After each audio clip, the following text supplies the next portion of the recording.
There is a place in the west of Ireland called Glen Now, you may not have heard of it, but it's famous among the birds.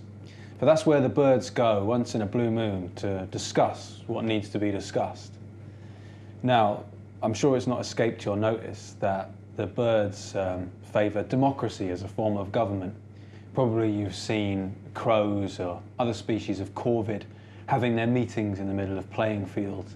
And seabirds also. I mean, sometimes you'll see 5 to 10 seabirds floating on top of the water, and every now and again a few of them will just fly up in the air and then land again.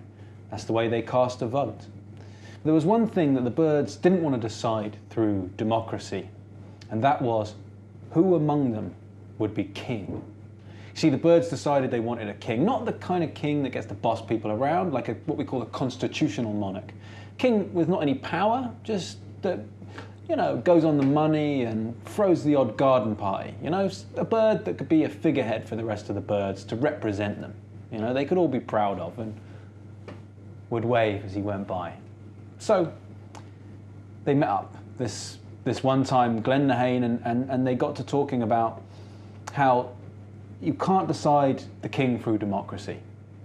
Democracy is great for certain things, disputes about airspace and so on, but if you decide a king through democracy, the problem is democracy really is a tool of the mob.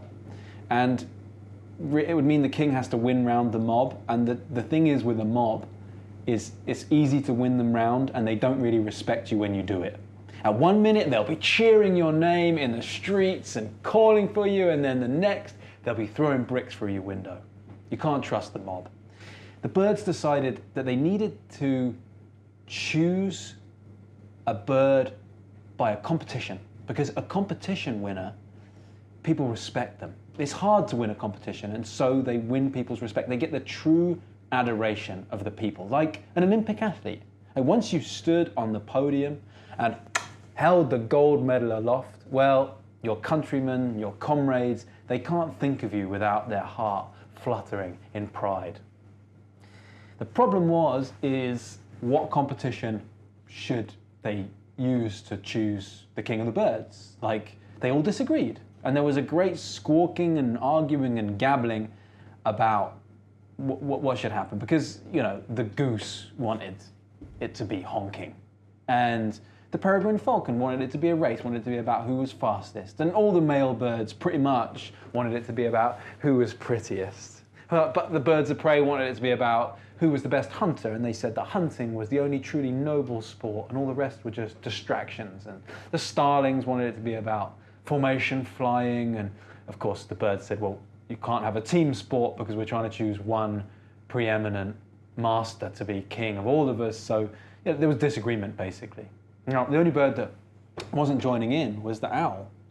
And the owl plays a role among the birds that's a little bit like the role in our parliament of the speaker of the house. Now, in our parliament, you're not meant to speak to your opponents. The two sides are meant to address their comments to the speaker. And they're meant to say, Mr. Speaker, such and such, such and such. So it's a bit like the situation that you have in a playground where children will surround the dinner lady and they'll say, Miss, it was his fault, Miss, he threw the first stone. And then, no, it wasn't me, Miss, it was him, he started it. And they're all talking to the dinner lady. And it was like that for the owl. She stayed remarkably calm. She just sat in the middle of the throng and twisted her head that way and this way. And eventually, she spoke. The competition should be... And at this, all the birds fell deathly silent. And even the sky above craned to listen in to what the owl was going to say. And a few of the little birds looked up at the sky. It's funny that birds don't think about the sky as much as you would think they would. They fly around in it, that's for sure, but usually they're flying between this or that rooftop and this and that tree. They don't think about the sky, just like the fishes don't think about the water. And the owl spoke. The competition should be who can fly the highest. Now, of course, all the birds fell to their squabbling and tweeting and retweeting. And And of course, many of them were very upset indeed. This was not a fair competition. And some of them, well, they were pleased. Of course, the golden eagle was strutting about, along with the vulture and several species of geese, and they were stretching their wings and generally making a fuss of limbering up. But the owl had spoken, there was no disagreeing with it. She had her reasons, as she always does. And so the competition began. And many birds made a brave effort. The chicken, you know, the pheasant. Not much more than a big jump, really, they can manage, but they tried. But the competition didn't really begin until about 10,000 feet. And by that point, it had already been whittled down to just golden eagle, vulture, 2 or 3 species of geese, and lots of falcons still in the competition.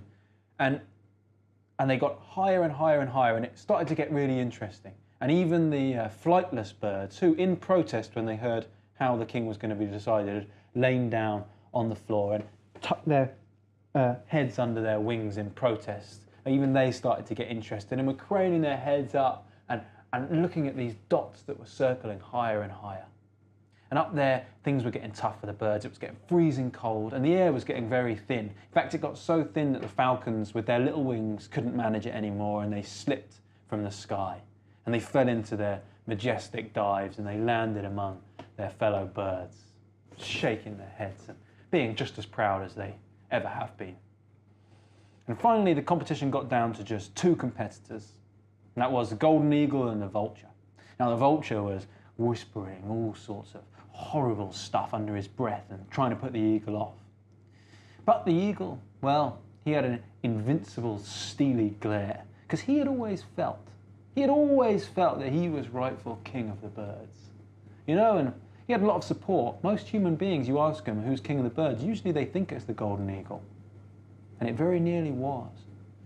Because at a certain point, the vulture couldn't take it anymore, let out a scream of despair, and spun back down, climbing down, down, down, down, down, back to the little green meadow on the little green island in the little blue world that was far below. I don't know if you've ever thought about what it's like to be a bird and to fly, but it's very much related to the ground. So you're either going up when you go ground go away, or you're going down and you're going ground come back. Ground go away, ground come back. Ground go away, ground come back. That's what it's like. And the eagle had flown so high that it felt like he had banished the ground. It had run away like bathwater down a plug hole. He had gone so high up that he had actually got into the ozone layer. Now that's much higher than a scientist would ever tell you that a bird went, but a bird did go that high, the golden eagle. And up in the ozone layer, suddenly it gets warm again. It gets warm and everything is very still. There's nothing living up there apart from microbes, and the microbes go up there to go on holiday, to get away from things for a bit. And they are all standing on their sun lounges, watching this with bated breath. It was an exciting bit of action that was happening, and it was about to get more exciting. For just as the eagle was starting his exultant journey back down to claim his place as king of the birds, he heard a fluttering above his right shoulder, and he looked up and he saw the little wren. The wren, the smallest of all the birds, just as big as my thumb, and she had zipped up from where she had been hiding in the soft, downy feathers between his wings. And she had buzzed up like a bumblebee, and she was not much bigger than one. And the eagle, of course, was furious. He was so tired by this point. He flapped his wings and he could not take himself any higher. And the microbes, they all cheered the little wren, and the eagle went back down to earth and he chewed off the owl's ear, complaining, but she just rocked backwards and forward on her talons with a smile on her face. And the little wren made her way back to earth. And she had a funny way of descending. She would fall 100 feet, and then she would get into a great big panic and flap her wings, and then she would get tired, and then she would fall another 100 feet, and then she would flap her wings, and like that she came down from the top of the sky, back down to the earth, and right at the end the flamingo flew up and caught her, brought her back, and all the birds were cheering. They were cheering the wren, as they still are.